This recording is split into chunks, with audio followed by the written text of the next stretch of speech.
teachers of Reddit, what was something that the class clown did that genuinely made you laugh? This is high school biology.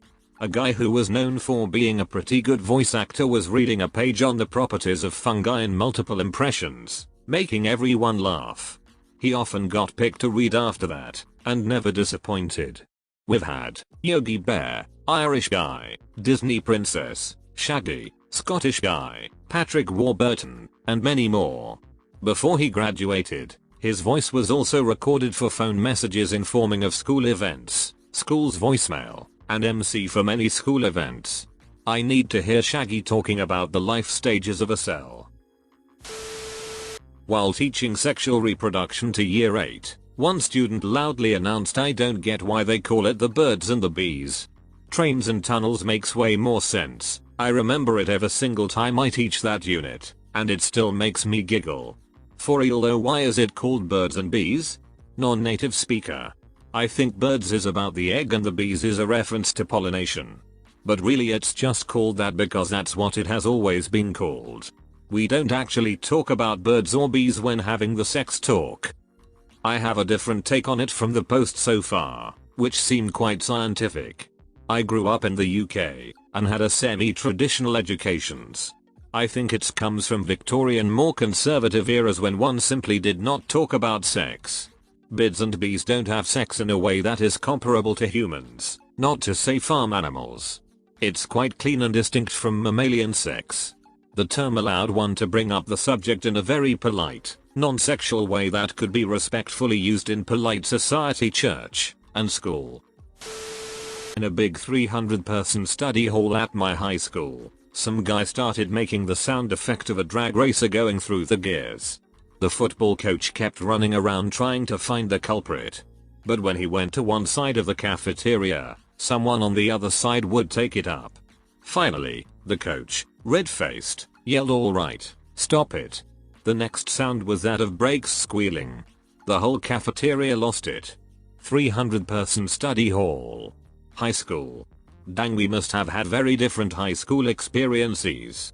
My biggest class in high school was probably 30 or 40 at most. On my first class, I asked my students to introduce themselves saying their names, their hometown, and something they liked. Most of them were guys and they liked music, sports, video games and such. After 4 guys introduced themselves, the 5th guy said, "Hi, I'm Peter, I'm from X place, and unlike the other guys, I like girls," and we all laughed way too loud. Talking about statistics on industrial maiming accidents during the Gilded Age, and this kid raises his hand and asks in all seriousness if getting one's nipple rings ripped out by a 19th century textile machine would count as maiming. A kid asked if he could have a drink cause he had a cough, then proceeded to pull out a 6-liter bottle of apple juice from his bag. I need to find out where to get 6-liter bottles of apple juice and get my hands on them. You just mad cause I got all this apple juice, you sad lonely man. Another sex education one, I'm afraid. After explaining in the most professional way 22-year-old me could, what a blowjob was, this was somewhat undermined by a young lad on the front row announcing in his best stage whisper, "That's disgusting. I'm not putting my wing wang in anyone's mouth." In our doctorate level anatomy 2 class, the professor was lecturing about facial muscles. We got to the buccinator, and the prof said it's sometimes referred to as the BJ muscle. There were a few scattered giggles through the room, except the girl sitting in the front row, right by the professor. She asked BJ, "What's that?" The other was a little taken aback, but said, "A blowjob." The girl then asked, "But what's a blowjob?" The teacher told her to ask one of her friends later. The girl turns immediately to the girl behind her and asked. She busts out, "No way. Gross." The teacher couldn't help but laugh with the rest of the class. It was even better because this was a group of 24 to 30-year-old students. While walking around the classroom, I tripped on a boy's backpack and almost face planted on the floor. A girl asked me if I were okay, to which I replied, "No, X almost killed me." He turned to me and, without missing a beat, replied, "I won't fail next time." We still laugh about it about every 2 weeks. Definitely my favorite in that group. Second time, told you I was gonna try harder. Third time, you sure you're not just trying to kill yourself? Thankfully he's now moved on from death threats to yelling profanities in French down the languages corridor. I had a class of 4 for A-level chemistry. They were all very bright and some of the greatest students I had. We were talking about isomers when the brightest boy in the class asks, "Miss, how do snakes have sex?" which led to the whole rest of the class and me bursting in laughter. The following discussion of mating ball only added to the laughter. Became a meme in the class when we would get off track. Someone would say snake sex and then we would giggle and go back to work. You sound like an awesome teacher. My mom was the sex ed teacher and was once asked, "Is there really a cherry in there?" It was math class and we had a system at our school where you have to have a red card to use the bathroom during lesson time. It was only given to students with bladder issues and stuff. So this girl needed to go to because she was on her period and the teacher says no. She asked her again and the teacher was like, "Not unless you have a red card." "Do you have a red card?" She, student, paused for a moment, reached into her bag, pulled out her pad and held it high, then went, "Yeah. Here is it." The group of people around her laughed hard but no one else had heard what she said and were very confused. As much as fear of leaking is annoying, I don't get how people use periods as an excuse. Use the damn bathroom between classes. If you are 5 minutes late to your next class then I can understand, but don't be using it as an excuse to leave halfway through. Someone already raised the point about periods being unpredictable and in some cases very heavy on the first day, but even without that, unless I'm missing out on a neat trick here, blood is a pain in the ass to wash out of your underwear. It's trivial but I'd really rather not wait until the end of class if it catches me early. I had a habit of throwing markers at students and asking them to throw it back. I'd hold up a hand but never actually try to catch it. Just stood there motionless.